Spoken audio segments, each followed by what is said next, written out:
Yo, what is crack-a-lackin' Ridge Runner Nation? Welcome back to another Ridge Runners live show. Tonight we are joined by two amazing runners who finished first and second at the Table Rocks Ultra 50K this past weekend in Morganton, North Carolina. Ladies and gentlemen, without further ado, Sophie Mcdonald, Regan Sikes, how's it going? Hey, good. How are you guys? Yeah, going good. Thanks for having us, guys. Yeah, no, we're super excited to kind of talk to you guys about your race and how everything played out for you guys out there on the course. For those of you that don't know, my name is Wesley Hartin, and holding down the fort with me tonight, some of you may know him, some of you may not. He's known as the sixth man of the nation, Cam Wrench. How's it going? I'm doing real well, Leslie. How about you? I'm doing great. Super happy to be here tonight. You can find the show on YouTube, Spotify, and Apple Podcasts. We are also on Facebook, Instagram, and Twitter. We have a Strava club as well. Our handle is Ridge Runner at Ridge Runners on all platforms. So before we dive too deep into the race tonight, I want to get to know our two guests a little bit more. So let's start off by taking a minute to tell us about yourself and how you how you guys got into running. We can start with Sophie. Hey guys, so I'm Sophie Mcdonald. I got into running actually as a way to spend time with my mom. So my entire life, my mom has been running and has been running ultras. She's done Upstead, she's done the Badwater 135. So it's kind of a cool thing to do. She used to take us out. She'd run for like 6 hours on Saturday. And if you were able to walk an hour with her, you usually got ice cream at the end. So it was a pretty hard sell there, but I got into it, and then I ran all through high school, through college as well. And I'll be honest, I'm pretty much done with the 5K. That whole I'm gonna vomit for 20 minutes of my life, I don't ever need again. So to be in the world of ultra running where you can talk and you can have a sandwich and you can actually take a picture of the view is super awesome. When I'm not ultra running, I am actually a chiropractor by trade. So my lovely wife and I, we own our own practice up here in Huntersville. It's called United Sports Solutions. So I am an athlete and I get to work with athletes. So That's really great.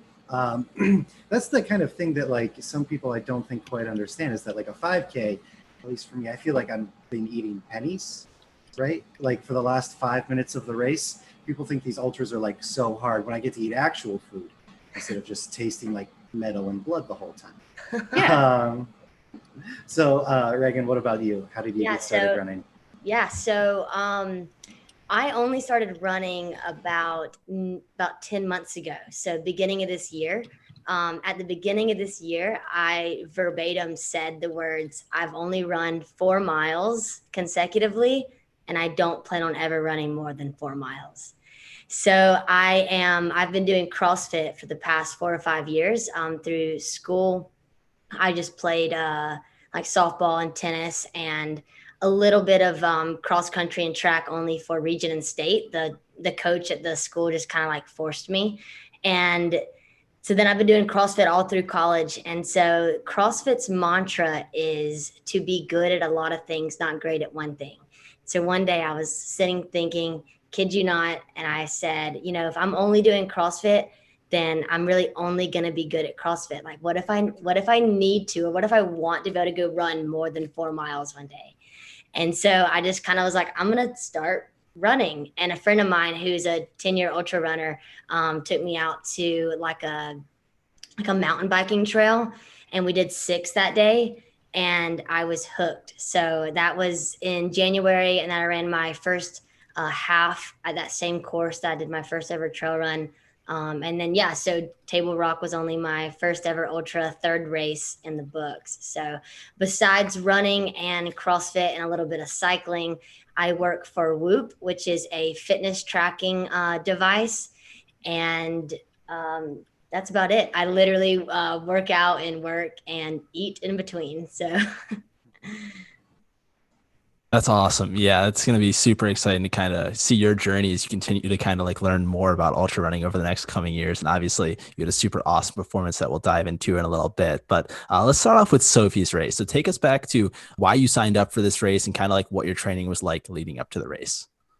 yeah. So I actually had no intentions of doing this race. I kind of set my schedule for the spring and the summer, and really after the Belmonte 50 miler, everything fell apart.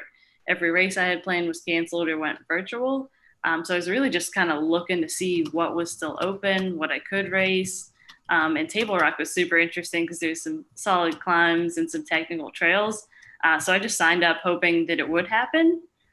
Training went well for the most part. I was still coming off a pretty big high from Belmonte, so knew I was in good shape. Didn't know what to expect at Table Rock. I've had one friend that ran it, and with COVID kind of being up in the air and them kind of talking about whether they might have to reroute the course, I didn't even know if the information I got was accurate. Turns out it was very accurate. Going into the race, truly, I just wanted to run and enjoy the views, enjoy the course. I always try and be competitive. Sometimes it works, sometimes it blows up in my face. But it was also super weird because I think we were talking about earlier, we started in waves. So I wasn't even in the first wave of people to go off. I ended up being in the second wave, which was fine because that means I didn't need a headlamp. And I probably would have lost my headlamp in the stream crossings, and then it would have been a whole debacle. So starting the second wave was kind of weird because there was less than 20 people in our wave when we started. And I think I saw 2 people, and it wasn't until like mile 3 or 4 that I even saw anybody else, which was nice from the standpoint I wasn't kind of jockeying back and forth on some of those trail sections. But I do like kind of having the camaraderie of having people close. First part of the race, kind of rolling through those fields, I have some solid scratches from all the bushes I ran through. I'm not a tall person, so the scratches go very far. But once we got through that and we hit the first stream crossing, I remember counting, there were 2 women right behind me that were in our heat. And I was like, this is great. If I fall, someone will hear me. Like, this is awesome. Got through the first one. I was like, oh, that's probably the worst it's going to be. And was rolling and just feeling pretty good. And then when we got to that second stream crossing, truly, I'm sure you're in the same boat. It was up to here. And I just kept thinking, if I don't get in the water, I'm not going to do this. And it was still pretty dark. So I do have to say that second stream crossing is probably the most terrified I've ever been in my ultra running life. But once I got out of that, I started catching some women from the first heat, or I assume they were in the first heat. And so people were kind of telling me that I was catching up to their wave, but I didn't really know what that meant. I didn't even see the first wave go off. So I had no idea. I didn't know how many women were in it. I didn't really even know if it was a full 20-person wave. So I was just trying to kind of pick people off. And then I'm a pretty strong uphill runner. So I knew my goal was just to really kind of push it up Table Rock and see what I could do. That's when I saw this little blonde ponytail right there. She was booking it up some steps in front of me. And I was like, I could probably catch her. Like, we've got this. And I remember thinking, because you looked back at one point and I was like, okay, all right, now she knows I'm here. Like, I'm clearly not being very quiet. But I just kind of kept flowing up, and it was nice. It was nice to get a good smile and a wave going up. Table Rock lookout was awesome. Got to the top, kind of texted my wife, let her know where I was at, and then started back down.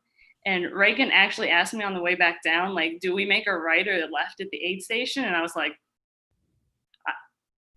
I don't know. And she was like, you ever run this before? And I was like, nope. And then right at that point, she was like, vroom, right past me. And I was like, all right, well, it's good to see you. And then I very delicately, very old lady, like, kind of trampled myself back down Table Rock. It was really probably pretty embarrassing looking. And then for me, we kind of hit another uphill. So I was like, oh, we're good. And then from that point, I had no idea where anybody else was at that point. I knew I'd passed at least one other person from the first heat, but I was just having fun and just kind of racing those uphills. And then right at mile 20, there's a little switchback. So I saw Regan again, but I didn't know where anyone really was. And it was the same thing. I got to the aid station and figured it was the highest point. So I texted my wife again to let her know where I was at. And then my watch promptly died. So for the last almost 10 miles or so, I didn't actually know what time I was at or where I was at, which was probably a good thing. So I just kept rolling, enjoyed the technical sections through that second half. There was a lot of times kind of crawling through some rocks and some streams that I was pretty sure we were not on course, but it was fun. And I do have to say, kind of kept the legs just cool and jamming because it was some cold water. And then once we got the last 7 miles kind of repeat themselves. And I was like, once we hit that, I know where I'm going, I'm going to push a little bit and just see, if I have a shot to kind of creep up in the field. That being said, I knew no one else had really passed me. It was just a matter of how close I could get. And so finished and was super excited just to see Regan and be like, hey, like, you could be someone I could run with in the future. But then my wife was like, yeah, so how'd you do it? And I was like, I have no idea. So it was super excited too, to just kind of see the results kind of roll out the next day or two. And it's fun to sometimes just race and have no idea where you're at and just push yourself. So it's kind of my race. It was just having a good time, running uphill hard and creeping down some downhills. It was definitely so interesting, obviously, for you being in wave 2 as well. What was your mentality like trying to like chase down the people in wave 1? Did you think about it at all at any point? Yeah, so I was hoping to be pretty competitive through the race. I knew there's some people with some times pretty close to me. So I knew basically no one could pass me from behind. That was the first goal. And then the second goal was just trying to kind of look and see the next person ahead of me and just catch them. I really didn't know how many people were in front of me. But I knew if I could see them, I was probably within that 10-minute window of being past them. So I think for me, it was like, ooh, like what's up ahead? It was probably better than having to kind of run out in the lead and try and not let people pass you. It was kind of like a nice game of tracking people down, which is fun. Yeah, no, that's awesome. So, obviously, did you find out that you won the race the day after when the results came out, or did you know at the finish line at any point? I had no idea at the finish line because I didn't know what my time was because I had no watch. My wife has one picture she took at the finish line that had the time stamp on it, but she was like, I don't know if it like is right or not. So, and it was like 50 some seconds that we were off by. Like 52, I think. Yeah. Yeah. So it was like, I finished at like 125 or something and you ran like 116 or something. Yeah. Yeah. So I was like, oh God, like that could like we could have started a few minutes off or a few seconds off and it wasn't even close. But truly, like you could have won, I could have won. I would have been pleased either way. Yeah, I've actually thought a lot about how cool it would have been to be in the same wave. Like, yeah, like would we have literally been running shoulder to shoulder for 31 miles and then sprinted to the finish, or would we have separated here and there and then kind of caught back up across the rest of the course? It's just kind of wild to think how it could have been if we had been in the same wave. It would have been awesome. It would have been awesome. You'd have kicked my ass down the downhills like you did, but would have eventually gotten back there. Yeah. Well, you ran a great race. You as well. Yeah, I feel like that's just the kind of like the challenge, I guess, with these wave starts is that like you just don't know like how other people are doing or running. You just kind of have to run your own race, obviously, like you did. Kind of going off that, like I guess what was the one thing that really, let me see how I want to word this, like really just kind of stood out to you, I guess, compared to a different race. So obviously you don't have that back and forth. I mean, you were able to kind of run your own race, but do you think like it was easier doing that? Like you're trying to focus on yourself and obviously push and just hope that it works out and not really stress about, oh, okay, this person came out of an aid station. Like I have to pretend to look good because their crew could be here. All the other stuff that a regular ultra, I guess, could say you'd see. Did any of that come into play for you? Heck yeah. I remember actually thinking before the race, because normally I'm used to having my wife also out there crewing me. And that's a huge thing for me too, because I have a good bit of food allergies. So I don't take a lot of food from the aid stations and stuff. So just being like, I've got to not only carry everything I've got, but I've got to kind of be self-sufficient throughout the race, not having anyone to race with, any of that. But that's how I train too. So it was kind of fun. It was nice to be like, okay, this is what I do. Like I do my long runs by myself. Like I'm always on the trails by myself. Like this is normal. Just kind of do your thing and have fun. But it was truly just odd to be out there by yourself, because that was probably the most time I've spent by myself during a race. Really, other than going up Table Rocker until we hit the 30K people, it was just jamming, maybe, meeting, passing the person and being like, hey, how you doing? Okay. But it was good. It was actually honestly a good challenge. I think that's something in ultra running. You do sometimes get stuck by yourself.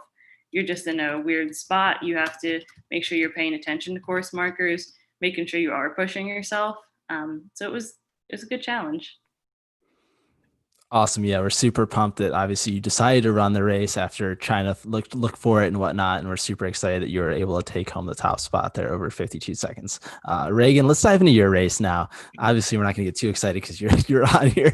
So obviously, no whatnot. But yeah, no, you obviously had an awesome race as well. Walk us through kind of what it was like signing up for it and why you chose this race. For sure. So 5 weeks ago, or around 5 weeks ago, I ran my first marathon on August 8th, H9 marathon. So that was my goal for a long time. I was signed up for Table Rock even while I was still training for H9. So for a while, Table Rock was very like abstract, right? Like I had H9 in sight, especially with it being another mile marker of my first marathon. And it wasn't until after H9 that it really kind of hit me like, all right, I have another race coming up, my longest distance yet, my first like official ultra. And I picked it because I do like to climb. I'm with Sophie. I really enjoy climbing. But I also like to get in a groove. I don't want to feel like I'm hiking the whole time. I'm a little hasty, so I like to move quickly. And so I had seen on Ultra Sign Up that it was rated like 86% runnable, which I am going to have to rebuttal because I don't think that was 86% runnable. But yeah, so I picked it because it was out of Georgia. I live here in Atlanta, so I wanted something out of Georgia. And Table Rock just looked awesome. I loved it. It looked like it was a very well organized event. They've done several races, so it was just very appealing. So I signed up. Training for my marathon was better. It went better because the 5 weeks in between, I had like 4 or 5 failed attempts for long runs. So about 3 days before the race, I was actually like having a bit of a freak out moment, which I think all kind of comes back to how new I am. My friend likes to joke and tells me that I've only been running for 4 minutes because I'm so new. And I think sometimes I forget that. And so the longest I'd run before between my marathon and Table Rock was 9 miles. And in my head, I had forgotten how to run. Like my body wasn't going to know how to do it and the whole 9 yards. So anyways, fast forward to the race. And I had a pretty rough start, actually. The river crossing and a little bit before the river crossing, I actually ran and I ran out of my shoe. So I stepped in a mud puddle or more just like a big old pile of mud, and it built a suction and pulled my foot right out of my shoe. And so I had to stop, and out of like pure panic, I reached back. And so I stepped my now barefoot foot in the mud, and then I put it back in the shoe. And I'm like, well, no big deal. There's a river crossing coming up. I'll rinse it off. And then in that river crossing is the one that Sophie was talking about, which was the one that was a lot more like I had a really strong current. My feet came out from under me and I went neck deep in the river. And it's all on my GoPro, hilariously, where I pull myself out of the river and my AirPods, my phone, my GoPro, all my snacks, everything is soaking wet. And so I'm like, just kind of beating myself up. I was like, this isn't going smoothly. And anyway, so fast forward to when I see Sophie. And so there's one thing, if you see someone in your wave gain some distance on you, it's another when someone who started 10 minutes behind you catches you. And so at this point, I was just like, honestly, kind of stuck in a spiral. I'd seen Sophie and she was monstering up these climbs like it was no big deal. And I'd lost sight of the other girl who started in the wave with me. So at this point, the only other female who's ahead of me. And I'd lost sight of her. I've got Sophie, who I know started 10 minutes after, and she's just like blowing by. And so it took a lot of like redirecting my headspace and just like really focusing on the fact that there were so many miles ahead, like anything could happen. So I did. I continued to climb up, and we'd Sophie and I, she doesn't know it, but I have a GoPro video of you actually at the top. I summited probably not, but about 60 seconds behind her. And then, yeah, she kind of let me pass her on the downs. So that's where I really had a big turnaround, I would say, for my mindset, was just finally experiencing a little bit of relief from what seemed like 3 or 4 consecutive miles climbing. So from mile probably 14 to about 22 was great. I really liked the gravel roads. Those can be a little bit daunting when you can just see them like winding forever, but I love the slow up for a little while, and then when you hit a down, you can just make up so much time. So that was really awesome. Sophie mentioned this already, but the last, I would say, 5 or 6 miles, there were a lot of points that I was wondering if I was on the trail, because it wasn't really a trail. It was like just shuffling along rocks. And it was probably during that entire time that I was like cursing the fact that this course said 86% runnable, because I felt like I was walking. And again, back to this like hastiness I have. I don't like to walk. I don't like to hike. If I wanted to hike, I would go do that. And so I just kept moving. When I hit 26.67 miles, it was officially my longest distance that I've run yet. So I had like a mini celebration there, and yeah, just finish as strong as I could. It was weird not knowing where people were relative to me. The wave thing, I get that we have to do it, but I personally wasn't a fan of it. I'm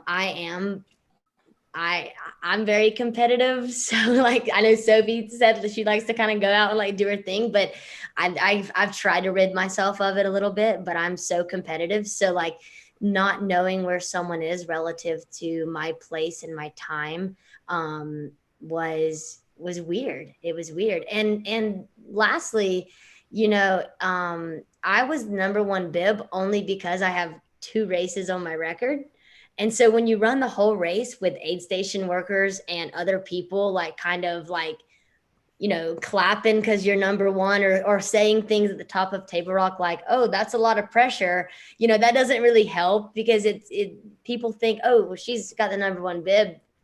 Oh no, guys, I've only been running for like 9 months. Don't be impressed. So it's kind of a weird setup. Like, it's a very skewed setup that they have with the ultra sign up ranking and, deciding what wave you're going to start in. So, but it was a great race. It was awesome. Yeah. Was really glad that it ended up being my first ultra at Table Rock. Yeah, that's so great to hear, Regan. And if you want to come up with like very like concise argument to send to ultra sign up, I will gladly sign on, because none of their ratings make any sense to me, and I clearly should be much higher, right? But we've got our first question from the chat tonight. Eric Anderson, another guy down south there with y'all. He says, working for Whoop, I assume she is dialed on her heart rate. I assume you meant like dialed in or something. Is recovery going as she expected? How does it compare with CrossFit events? That's an awesome question. So recovery is going really well. My heart rate data for the race, I was really pleased with it. I averaged it like somewhere between a 140 and 145 heart rate for the race. The next day I recovered 18%, which is 9% higher than what I recovered the day after my marathon. But in Whoop language, that's pretty deep in the red. The next day I recovered yellow. And in the last 2 days, I've been high in the green. So my recoveries are much better than expected.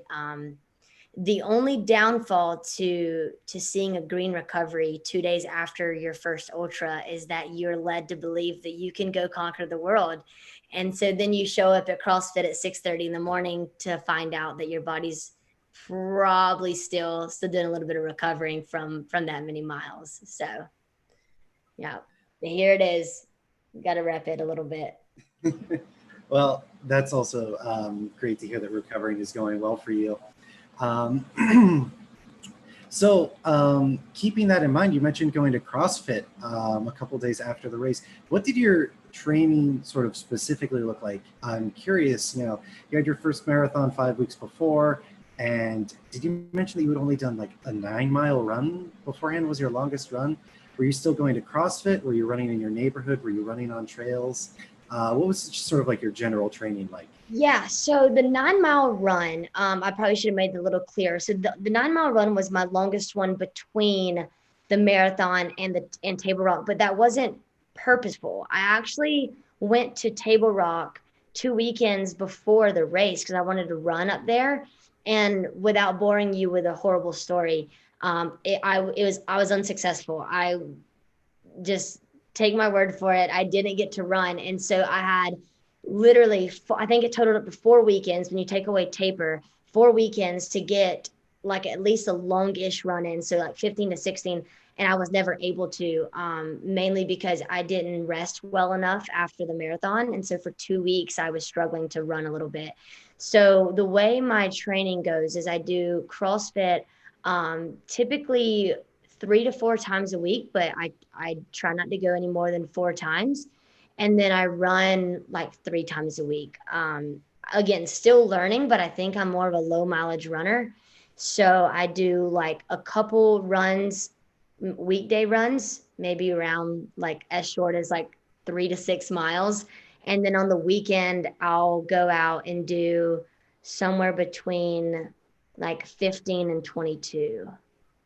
And that's all relative to like what I've been able to do. So like, again, the Table Rock was my longest distance. So like I wasn't going out and doing 30-mile runs because I'd only ever run 26 up until Table Rock. All right, and that kind of prompted another question from the chat. This is for both of y'all. Seth Baird, I hope I'm saying that right, asks, what was the fueling like for both of you? And 2, any physical aches or pains that came about during the race? Those technical sections got me thinking ankle roll. Sophie, if you want to lead off. Yeah, so nutrition for me is always funny. I'm stuck on a kick of Swedish fish currently, which was fitting for the race. There's a lot of extreme crossings, right? I don't know if they helped. I'm definitely one of those people. I have to eat like kind of like small amounts throughout the race. Like I can't just like eat a burrito or eat a pizza in the middle. It would come back up if it actually went down. So for me, I have some electrolyte chews, the Swedish fish. Pretty much if it's gummy, it's game. So, oh yeah, this is my wife said I had to mention this. I also loved maple candy. So they're basically just pure maple syrup hardened into a candy. I think I had 4 or 5 of those. So that made up for the caffeine. And then I'm a lemonade addict. So I had water in my pack, but then I had a huge thing of lemonade up here. So just kind of sipping on things and chewing things throughout.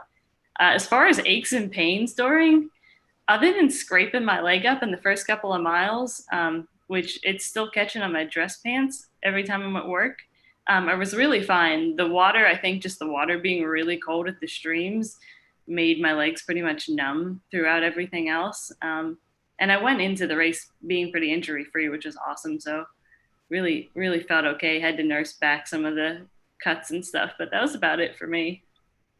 Sophie, you're one of those people that I hear you say things like, I felt pretty good. And I'm like, like if I could, and then you know what, I'm not surprised by that because because we all kind of hung out for a couple minutes after the race. And in my head, I was like, gosh, she's moving so well. I was not. I felt broken, absolutely broken. And I think that still has a lot to do with just acclimating. But my thing is I felt strangely fatigued like midway through the run. And I don't know if it was due to my lack of long runs for the last 5 weeks. I feel like experienced runners would tell me that that's not the case, that your body does not lose, does not lose being familiar with running that quickly. But I found that around like mile 16, I was struggling I wasn't as like quick and mobile, like getting over the rocks and over like the fallen trees and stuff. Like I didn't have the same amount of pain-free miles that I feel like I've kind of been used to. But I think a lot of that also does have to do with nutrition. So I'm still trying to figure that out. I like to be more of like a whole foods eater. I'm not a huge fan of the gels. But unfortunately, that seems to be the only thing that I can get down. So this is 2 races now that I fill my pack with like whole foods.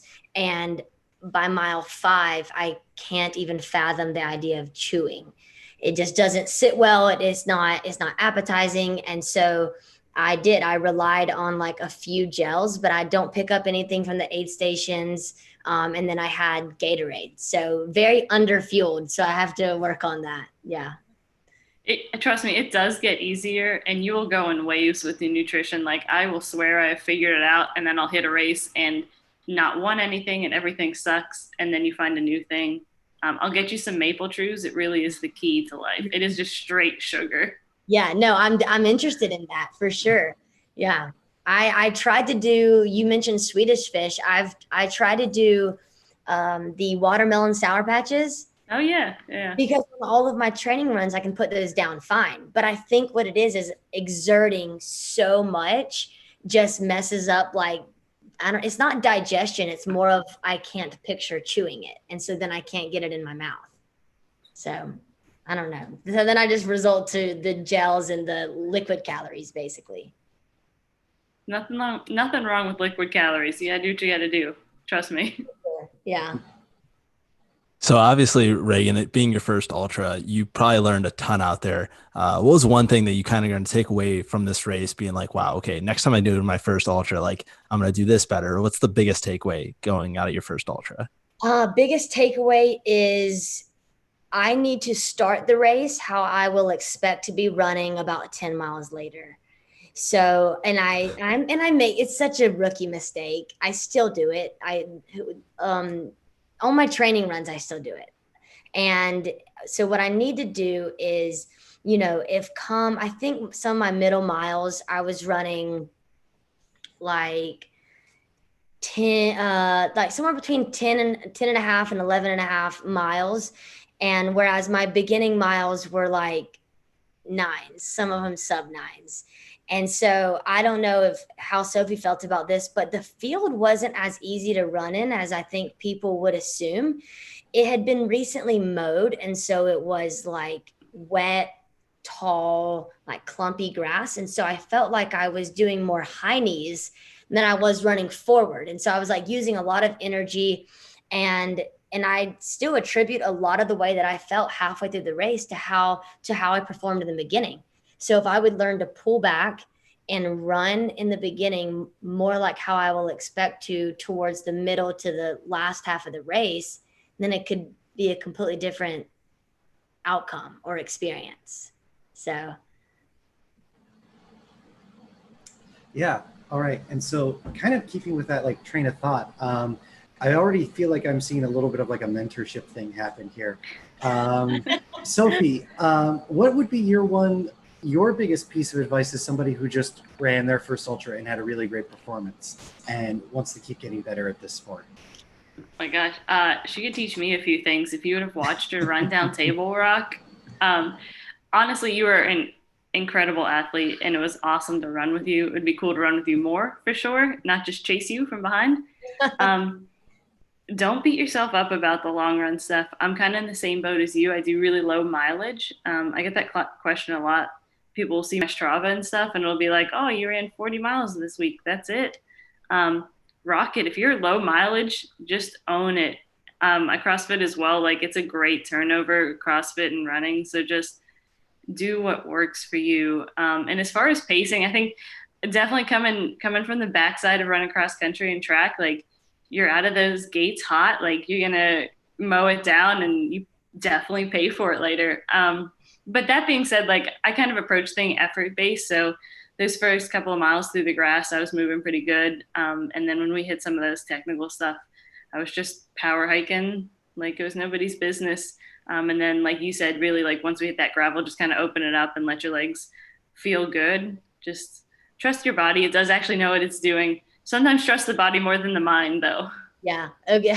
Yeah. That's a good point. So actually, I have a question for you. So what's your post race recovery like? Like, what does your next week look like? This has been a big topic in my life recently. So Heck yeah. So my patients will be really pleased to know I follow every bit of advice I give them. It drives my wife probably crazy, but I have a whole mobility routine I do afterwards. I sleep like crazy. And then I will, honestly, this week I have mostly just walk or run for no more than like 20 minutes the last couple of days, followed by mobility stuff. And that's kind of what works for me. Some people are like way more into getting massages and that kind of stuff up front. But for me, it's just some general movements. I'm definitely want to get back and like I'm ready to lace up my shoes. But I'll give myself until Friday and then I'll probably go out for a nice run and just enjoy some trails. I don't usually pay attention to my watch at all this week. But it's hard not to pay attention to your watch, but it just dies a lot. So you just let that go too. You need a new watch. Yeah, I know. I know. All right. So because you both mentioned CrossFit, I know this is an ultra running show, but sort of like deep in the recesses of my former football player mind, I remember doing CrossFit workouts, and they all have names, right? So what are your guys' favorite CrossFit workouts then? Sophie, you want to go first? Yeah. Sure. So I honestly love Murph. I am not the large weightlifting athlete. I'm not built for that. So anything that's body weight, I love. And if you can give me like 100 or a couple hundred reps of something, I'm pretty much game. So I do look forward to Murph every year. And I love booking it out on that first mile and watching the guys struggling with their vests because they didn't anticipate how hard mile 2 would be. Yeah. And then truly anything that has a burpee in it, I'm pretty much game for. Wow, you typically don't hear that. I love burpees. I do not recommend them for anybody, but being low to the ground, they're very easy. I was about to say, if you like burpees, you've mastered how to get down and back up really quickly because most people hate them. So my is probably a close tie between, for me, as far as like the benchmark workouts would be Karen or Annie, which Karen is just 150 wall balls for time. And then Annie is 50, 40, 30, 20, 10 double unders and ab mat sit-ups. So that one I actually used to do every other day to see how fast I could do it. And then one day I was like, I'm going to get rhabdo in my abs. So I need to quit. Yeah. Double unders still scare me. You get 5 in a row and then I overthink them and then I just am whacking myself and everyone else around me. So that one.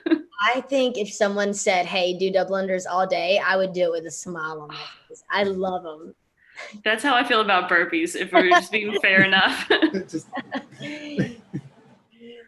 Oh man, both of those things I cannot fathom. Having done both my fair share of burpees and like double unders and sit-ups, never again, honestly. Good for y'all though. And we got another question in the chat, once again from Seth Baird. No complaints about my pronunciation yet, so I assume I'm doing that right. And he says, for the majority of training, how much time do you spend on trails in preparation for an ultra? Does it make a big difference? Sophie, if you want to lead us off again. Yeah, I would honestly run. If I had a personal preference, I would run trails every day. I don't mind the road, but I like being in the trails and just kind of being in my own head out there.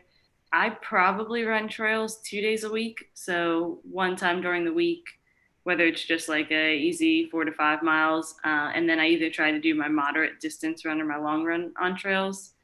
My wife and I have a deal because she does not like trails that every other weekend is a trail running weekend, which is good for me. She always comes back from the road once and is like, oh, I had a great run. And I'm like, I hate this sport. I don't know why I do this. It's so hot. But yeah, 1 to 2 times a week, if I could, all the time. I think more honestly, the mental game, knowing that I've been on the trails, knowing that I've done the climbs, I think pays off more than actually doing it because there is a lot of benefit to road running. And there's just, from a doctor standpoint, there's less pounding that occurs on your joints on the trails. So I'm always down for that. Yeah. Yeah, I would agree. So when I I recently moved to Atlanta. When I lived in Athens, I was closer to like a small mountain biking trail that I would typically do a couple of times a week and then save the longer mountain running for the weekends. But now I've pretty much moved into where all of my weekly runs are on the road, and then I run my long run on the weekends in the mountains. So yeah, so for me so far, and this is just my perspective here, I have been successful, I guess, to have run primarily on the road, and then just hitting the mountains on the weekends.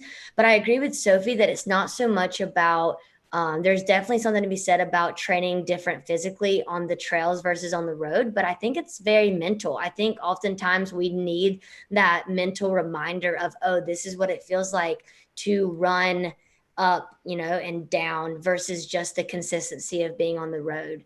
But just because you're not getting on the trail all the time, I wouldn't say that your body has lost the capabilities to do so. I think we just need that gentle reminder of getting out there and feeling what it's like.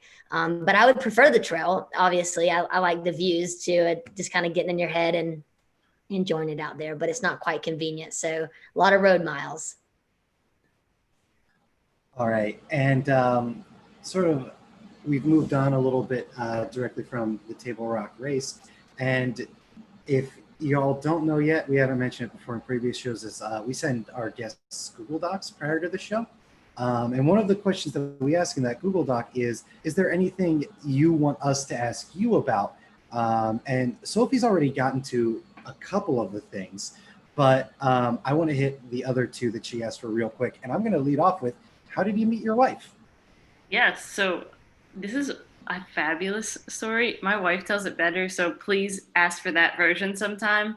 But after college, I actually moved to the Charlotte area, and my wife is born and raised here. We had a mutual friend who said, "Oh, you guys, should be friends, meet up, run sometime. You both run ultras." And so I found my wife on Facebook and was like, "Yeah, we should meet up. We should get coffee." And do you know what she said? She said she was too busy, but she'd get back to me sometime. And so I was like, all right, like this friendship is off to a great start. But then ironically, about a month later, we were both at the Crooked Road 24-hour race in Virginia. And lo and behold, she made time to have dinner with me. We have been friends ever since.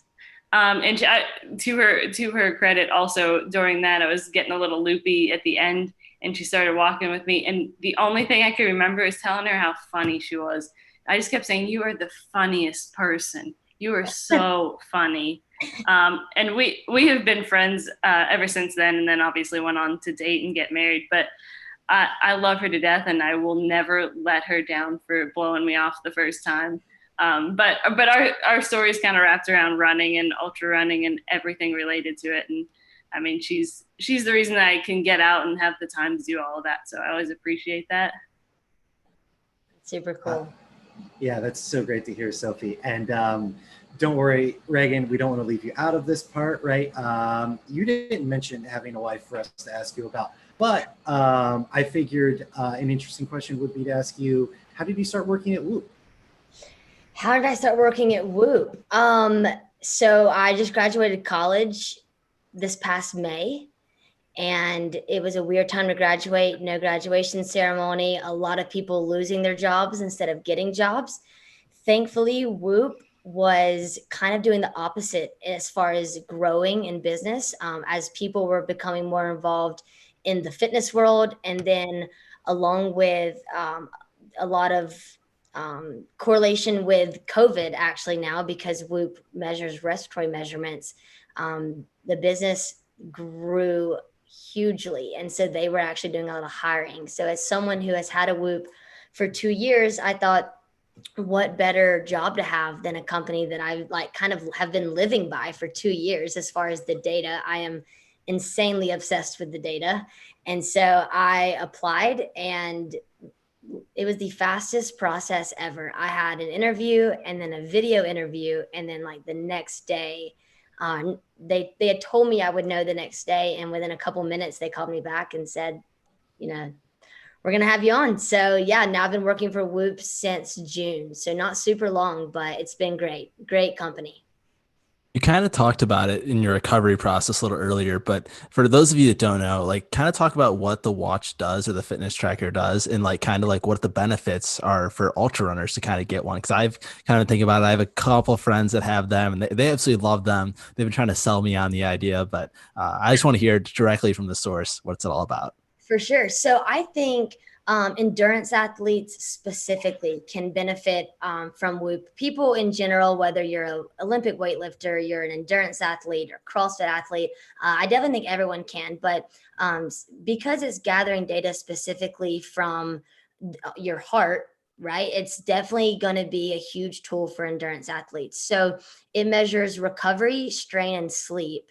And what Whoop has that a lot of other trackers don't is how often it's actually gathering heart rate data. So it's taking 52 samples per second, whereas a lot of trackers actually will take an average across 5 minutes or an average across 10 minutes and post that.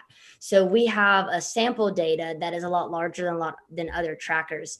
The other thing that kind of helps Whoop stand out is the measuring of HRV, which I know is now becoming more popular amongst other trackers. But Whoop's been measuring HRV for since it came out back about 5 years ago now.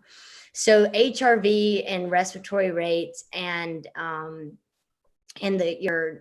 your average heart rate while sleeping is what's going to be generated to produce your recovery score. And then you're able to see all of your sleep staging at night, your disturbances, and then your strain is going to be based on your max heart rate and then how long you're spending in each of your heart rate zones. So I could be biased, but it's probably one of the most detailed analysis of your body when it comes to both how you're straining and how you're recovering. That's awesome. Yeah, it's been something I've been really considering recently. So just another reason maybe I should probably pull the trigger on that eventually. So for sure. Yeah, you should look into it. It's an awesome tool. I'll definitely have to. Eric Anderson in the chat asked, does Sophie run at Lake Norman mostly for the trail runs? I do run at Lake Norman State Park a good bit. I'll be honest. I've had some creepy experiences out there. I mean that in the nicest way possible. I usually run at the Whitewater Center or up at Crowder's. Lake Norman State Park, I've gotten to a few spots where I haven't seen bikers, I haven't seen hikers. I don't have any self-service. And I've had just kind of a few experiences where I want somebody to be with me. That being said, fabulous trails. I just like taking somebody up there with me. I know that was probably not the most encouraging answer, but great trails. That's really great to hear. And you're not alone in having creepy experiences on trails. I know for sure that it's definitely different being a woman and running alone on trails than being a man and running alone on trails. But one morning at like 5 a.m., I got up super early to go to Hocking Hills, which is a very popular and beautiful place to go in Ohio. If you're ever here, you should definitely go. And I was running alone and I had my headlamp out and I come to this turn in the trail and I go around the turn and then there's a baby stroller and it's empty. And I was so far from someplace where anyone would have a baby stroller for any reason. I was definitely just like, oh, I'm going to stumble across like a very grisly thing, like very soon based on this empty baby stroller, aren't I? So you're definitely not alone. Yeah, I try and be super careful anytime I run, just in general, having my phone and some stuff on me. But you get some weird things. I mean, they always say runners find the strangest things, and it is 100% true. So Regan, kind of bouncing off that, what's one spot where you kind of run? Like, what are the names of some of the parks kind of down by you that you like to run at pretty often? So some good spots to check out. Yeah, so I run on the Appalachian Trail like every single weekend. It's kind of become the playground, honestly, every weekend. Again, this is all kind of coming back to the fact that I have only been doing it for a short amount of time. So I have some bucket list places. I did, after my half marathon, I ran to the bottom of the Grand Canyon and back out. So literally got to like touch the Colorado River. And that was awesome. I found out when I was there, I know that's not where I live. Sorry, I kind of detoured, but I found out that only 1% of the people who visit the Grand Canyon actually go in. And that's just disheartening, like for all the people that visit, they never even go a couple miles down. And so, yeah, I did an 11-mile run down and a 12-mile run back out, and it was awesome. But as far as my local running, I typically just head up to the Appalachian Trail every single weekend. I think what we've learned from this podcast is that we should probably be best friends and run together on the weekend. I'm putting that out there right now. Everyone heard that. We'll have to do a group run. Cam, you're not invited because you're too far north. But it's just it's totally impossible. I can't even. Well, I'll know on Monday when I'm going to be allowed to run again, probably. I've been dealing with this on and off foot injury since like February, for people who don't know. But yeah, moving on. We're getting almost towards 9 p.m. here. We want to move on to some rapid fire questions. To start, if ultra running had walk-up songs, what would yours be? And Regan, if you actually want to lead this one off. Yeah, 3 a.m. by Matchbox 20. All right. And what about you, Sophie? The Fighter by Gym Class Heroes. Okay. I can get behind both those answers. I think both of those are going to be really good additions to our Spotify playlist. Yeah. Yeah. I was actually listening to that today on my bike ride. Very weird vibes. This is what happens when you source a playlist, like one song at a time from different people. Yep.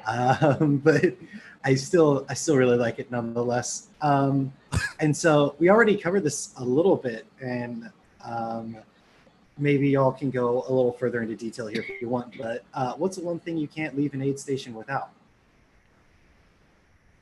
Like right now, I'm going to say the maple chews. Luckily, unfortunately, no aid stations usually have them unless you're in Vermont or Canada. But it's the one thing I can't start the race without. How about that? Okay. That's good. I don't really pull from aid stations. I load my pack down. This past race was the first time that I took a sip of soda, and that was good. I took some Coke, and wow. And it was really good. But yeah, I typically, anything I need, I like to go ahead and have on me. I don't want to rely on aid stations. Yeah, I was doing the same thing, just make it kind of easy just to get water in and out and whatnot. Yep. What's your guys' next big goal you guys are wanting to accomplish, whether it's in life, in running? Kind of give us the breakdown of that, and Regan, you can start us off. Yeah, sure. So as far as in running, I really want to keep this little pattern I have going from the half marathon, 50K. I want to do a 50 miler. It's going to take a little while for me to be able to kind of wrap my brain around that, because at mile 31, there was no way I could have gone another step. So I've got a lot of growing to do physically and mentally there. But that'll probably be the next mile marker. And then the plan is to move to Colorado next July. So, which I'm super excited about. The trails there look awesome. That should definitely help you get a 50 miler in if you have literally all the access to trails and just epic views right outside your front door. So that'll be awesome. It'll be exciting to not run in canopy all the time. So I'm looking forward to. Yeah, I guess we'll have to change the Ridge Runner sort of catchphrase to everything trail and ultra running east of the Mississippi, and Nick Moss, who moved from Ohio out to Denver. It'll have to be Nick Moss and Regan Sikes. And so another real quick question here. What shoes did you guys run the table rock race? Damn, you're jumping the gun here. We didn't get Sophie's oh my gosh answer. He's still oh, man. He's got the training wheels. No, let's get back to that first. Yeah. Yeah, so I think for me, I mean, this is the first time I've been out of school for a long stretch of time. So for me, it's just being able to have the consistency to race on a normal schedule. I'm looking to kind of move up, do the 100-mile distance, and kind of see what I can do at some longer stuff. I'm pretty happy at that distance, so we'll see. Just personally, I mean, we just recently took over the practice that we own right now. So for me, just building patience and thank you. And just continuing to kind of put into practice everything that I've been practicing and working on and just work with my athletes. I mean, that's what I love to do. What's one piece of advice? This kind of just away from the rapid fire questions, but I'm just kind of curious. What's one piece of advice you always tell your patients that's kind of the hardest for you to follow true? I know you said that you always follow true to your advice, but what's the hardest thing to kind of like actually implement that you have to tell, or you tell people to kind of follow through with? That's a great question, because I know a lot of them are watching currently. It really is. Probably for me, honestly, the biggest thing is backing off when I need to. I tell my patients like really gradual back in, obviously try and keep them moving as much as possible. But I know for me, like right now, I feel fine. Like I would just go out and do my kind of normal 6 a.m, like it was no problem. But I know tomorrow I've got to rein it back in and just walk the dog. So just kind of being steady. Sometimes it's okay to just take it back and enjoy just feeling okay. Awesome. Yeah, no, it's got to be tough to do. I know I always struggle with that too. I just want to keep going. And I should probably this week take some time off, but it's coming this weekend. So I'll eventually get to that. What's your guys' dream race that you guys want to run, or bucket list race? You can start with Sophie for this one. Yeah, so I've honestly jumped back and forth a lot about my dream races. I think as I've kind of come more into a trail runner, Western States has kind of just continued to come up in my mind and come up on my YouTube. So I think getting into that 100-mile distance and then seeing if there's any shot at getting in at Western States would be super exciting. I might need a pacer, so I'll let you know in a few years. Let me know. Unfortunately, I have a bit of a boring answer for that one, because I don't actually have a dream race. I have watched every YouTube documentary there possibly is on ultra running. And so I've obviously watched, the Moab and Western States and Leadville and all of those. But right now for me, it's just a matter of hopefully kind of chasing after the 100-mile distance way in the future. And so I'm more set on distances than I am specific races. So yeah. Regan, I don't know how you could watch all those YouTube documentaries and not immediately just be like, Barkley. Because I remember when I first started running, not even ultra running, right? Like I was a year removed from a reconstructive knee surgery, and immediately I saw the Barkley documentary on Netflix, and I was like, oh, I think I could. Oh, see, that's hilarious. Do you know that I had the exact opposite reaction? Do not put me out. I'm the person, like, I will get lost coming to my house. Like, don't put me in charge of trying to get myself back to where I started. It's a bad day. So no, that one's not anywhere on my list. Nowhere. I have to confirm that one. I have absolutely no interest in that. I am happy to follow a trail marker. I'm happy to know what time it is. I'm happy to know when I get back. Like, please do not leave me in the dark by myself with no directions. Yeah, I mean, you guys know, like, Table Rock is a very well-marked trail. Would y'all agree? You've had more to compare it to, maybe. I thought it was. And there were probably a couple times that I still got to the fork and I was like, okay, blue and white ribbon. Okay, yep, that's me. So I still second guess myself, even when the instructions are as clear and obvious as markings at Table Rock. So yeah, I'm not interested in it either. You won't see me there, Cam. Sorry.